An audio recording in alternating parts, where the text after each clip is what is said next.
Imagine a packed courtroom in the heart of Atlanta, Georgia, where the air is thick with tension and the scales of justice feel perilously tilted. A black teenager stands before a stern judge, accused of a heinous crime he swears he didn't commit, and in one shattering moment, the gavel falls, life in prison without parole. But what if that teen's next move is a single phone call that unleashes a storm of power, revealing secrets that could topple empires? If you're in the USA or UK, hooked on tales of racial injustice, hidden truths, and explosive comebacks that echo real-world headlines like those from the Black Lives Matter movement or the Windrush scandal, smash that subscribe button right now. Join over 1 million truth seekers getting weekly doses of edge-of-your-seat stories that challenge the system and inspire change. Don't miss out. Subscribe today. In the sweltering heat of a Georgia summer, where the sun beat down on the old brick courthouse like an unrelenting interrogator, 17-year-old Jamal Thompson stood shackled at the wrists, his heart pounding like a drum in a silent room. The courtroom was a sea of faces, mostly white, mostly stern, with whispers rippling through the crowd like wind through dry leaves. Jamal's eyes darted to his mother, sitting in the front row, her face etched with lines of worry deeper than the cracks in the courthouse steps. She had raised him alone in the projects of Atlanta, scraping by on 2 jobs, teaching him to keep his head down, work hard, and stay out of trouble. But trouble had found him anyway, in the form of a botched robbery at a corner store where Jamal happened to be buying milk for his little sister. The real culprit, a white kid from the suburbs with connections, had pointed the finger at Jamal, and the evidence-grainy footage, a coerced witness, had sealed his fate. The prosecutor, a slick man with a southern drawl and a penchant for dramatic pauses, painted Jamal as a thug, a product of the streets, ignoring the straighter report cards and the scholarship offers piling up on his desk at home. The judge, Honorable Elias Hawthorne, a relic of the Old South with a reputation for harsh sentences on young black men, listened impassively, his gavel hovering like a sword of Damocles. "Young man," the judge intoned, his voice booming through the room, "you've chosen a path of violence in disregard for the law. For the murder of that innocent store clerk, though you claim innocence, the evidence is overwhelming. I sentence you to life in prison without the possibility of parole." Gasps echoed. Jamal's mother collapsed in sobs, and Jamal felt the world tilt, his knees buckling as bailiffs dragged him away. But as he was led to the holding cell, a fire ignited in his chest, not defeat, but defiance. He had one call to make, one lifeline he had kept hidden from everyone, even his mother. With trembling hands, he dialed the number he had memorized years ago, the one his mother had forbidden him to use. "Dad," he whispered into the receiver when the line connected. "It's me, Jamal. I need you." On the other end, in the marbled halls of Washington, D.C., U.S. Attorney General Marcus Blackwell paused mid-briefing, his aides freezing as his face drained of color. Marcus Blackwell, the first black attorney general in over a decade, a man whose name struck fear in corrupt hearts across the nation, whose crusades against police brutality and systemic racism had made him a hero to millions and a target to the powerful. But Marcus had a secret.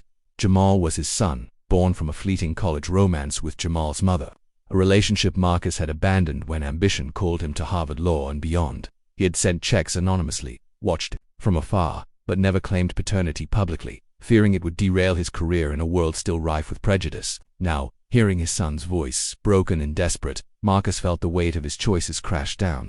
"Son," he said, his voice steady despite the storm inside, "tell me everything." And Jamal did, pouring out the story of the false accusation, the biased trial, the judge's reputation for railroading black defendants. Marcus's mind raced. Hawthorne. That name rang bells. The judge had been on his radar for years. Whispers of corruption, ties to white supremacist groups, bribes from wealthy families to let their kids off easy while throwing the book at minorities. This wasn't just personal, it was a powder keg. Marcus hung up, barking orders to his team, "Get me everything on Judge Elias Hawthorne and prepare a federal intervention." Back in Atlanta, word spread like wildfire through the jail. Jamal Thompson wasn't just any kid.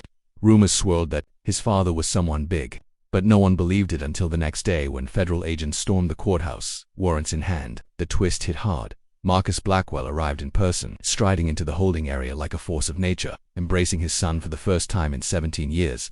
"I'm here now," he whispered, tears in his eyes. But the story was far from over. As investigators dug, they uncovered a web of deceit. The real killer, Tyler Hargrove, son of a prominent Atlanta businessman with deep pockets, had been protected by Hawthorne, who had received kickbacks to ensure the blame fell elsewhere. Tyler's father, Reginald Hargrove, a real estate tycoon with ties to politicians, had orchestrated the frame-up, using his influence to tamper with evidence and intimidate witnesses.